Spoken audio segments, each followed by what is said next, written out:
I'm Tony Ryan, neuroathletic coach, and I'm here to help you get out of pain and perform at your best. If you find this video helpful, hit the like button and subscribe to the channel. If you don't find it helpful, hit the dislike button, and I'm sure there's a bunch of other stuff on YouTube you can find that'll probably help you out. So if you've ever struggled with pull-ups or any sort of pull-up work, it can be a really frustrating process. You may be doing a bunch of banded pull-up work, so it's assisted. You may be doing a bunch of pull-down work on the machines, and you still quite can't get to where you want to be. And today, we're going to rectify that. We want to help you build a good connection between your latissimus dorsi, or your lat muscle, and your brain. Sometimes that's what's going wrong for people, is they just can't fully use that big back muscle to be able to pull themselves up, and that connection's just not as good as it could be. So we're going to work on that today. What we're going to think about, and you can see the anatomy of the lat here.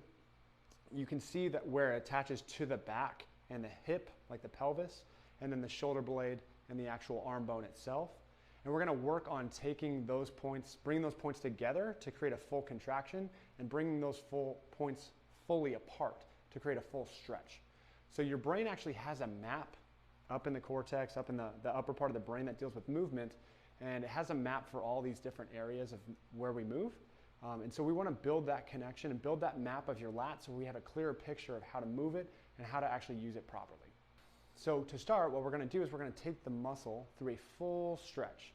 So we're going to think of those points where the muscle attaches. So we have one on the arm and the shoulder blade, and then we have all along the back and the hip. And what we'll do is we'll start by actually taking our pelvis into what's called a posterior tilt. So if I had a bucket of water that was my pelvis, I'd be spilling it out the back, okay? So I'll take that posterior tilt, I'll start with that. Keep your knees bent slightly so you can just be nice and stable through this. And then I will bring my arm up. I will rotate my arm away from my midline, so external rotation of the arm. And I will raise my shoulder blade. And if you can protract your shoulder blade so you can take it away from your spine as well. And you should start to feel a little bit of a stretch there.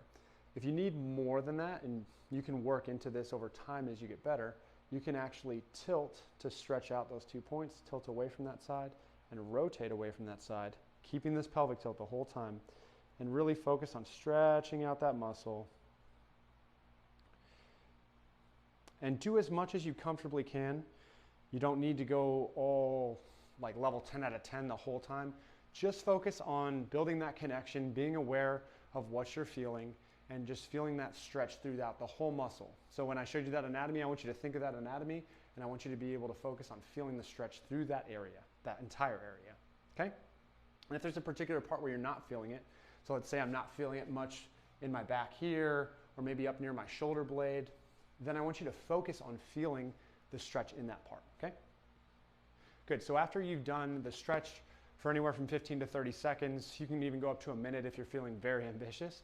We're going to go through the full contraction of the lat now too. So what we'll do is we're going to do the exact opposite motions, okay? So instead of a posterior tilt where my butt is coming underneath me, we're going to do what's called an anterior tilt. I'm going to go like this. If that bucket of water is my pelvis again, we're going to be spilling the water out the front. Or if you had a belt buckle on, you'd be wanting to point it towards the floor right there at like a 45-degree angle. So I'm going to keep this anterior tilt, okay? And then I'm going to do the exact opposite motions. So instead of going into flexion with my arm, I'm going to go into extension. I'm going to internally rotate my arm. I'm going to drop my shoulder blade back and down. And then I'm actually going to bring my arm across. So I think of bringing my wrist to my opposite hip. Boom. And you'll start to feel that lat light up pretty good. And then what you can do is if you need more, especially if you need to feel it along the spine better, you can tilt to that side and rotate to that side.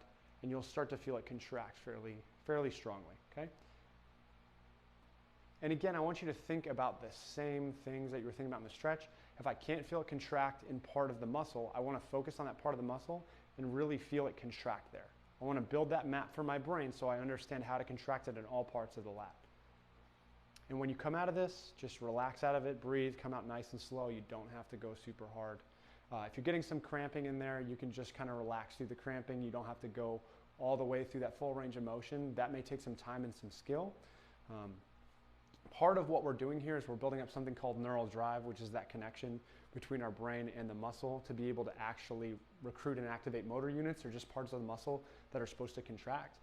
So if you don't have a lot of skill building those up, you may get some cramping at first, and that's okay. That'll go away with time as you get stronger and you get better at this, okay? You're gonna wanna hold that contraction for anywhere from 30 seconds to a minute, depending on what you're capable of. Again, this is just to build up strength, to build up that brain muscle connection. So do as much as you can do, and understand the dosage is going to be different for everyone. Everyone's going to need a little bit more, a little bit less, depending on where they're at, how skillful they are, and what their body can handle. So do what's appropriate for you, be intelligent with your training, and you can go from there. Good. So guys, you can work on this over time. You can start to build this into some of your warm-up routines or some of your other just rehab work. This doesn't have to be super intense. It can just be something you build as a skill over time. And then as you get better at it, you'll see it translate to your pull-ups. You'll see it translate to your other back and pull work. And you might even feel it in your posture and some other things that you care about as well. So thank you so much for joining me today, everyone. I hope you found this video helpful. Hit the like button, subscribe to the channel, because we have plenty more great content to come.